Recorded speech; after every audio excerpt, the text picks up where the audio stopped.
ડભોઈ વડોદરા તેમજ બોડેલીની ફાયર ટીમોને જાણ કરવામાં આવતા આગ કાબૂમાં લેવા કામે લાગી.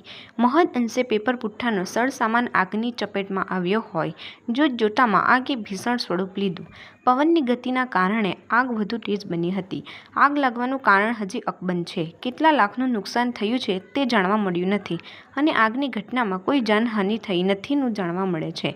ડભોઈ તાલુકાના મોતીપુરા ગામ પાસે પુઠ્ઠા બનાવટી ગ્રાન્ટેડ કંપનીમાં વહેલી સવારે અચાનક આગ લાગતા આગે વિકરાળ સ્વરૂપ ધારણ કર્યું. બનાવ અંગે ડભોઈ વડોદરા તેમજ બોડેલીની ફાયર ટીમોને જાણ કરતા તેઓ તાત્કાલિક ઘટના સ્થળે આવી પહોંચી 8 કલાકની જહેમત બાદ આગને કાબૂમાં મેળવી હતી. આગને કારણે કેટલું નુકસાન થયું છે તે જાણવા મળ્યું નથી, પરંતુ કોઈ જાનહાનિ થવા પામી નથીનું પણ જાણવા મળે છે. રિપોર્ટર ફઝલ રઝાક ખત્રી, ગુજરાત અદ્ભુત ન્યૂઝ, ગુજરાતી.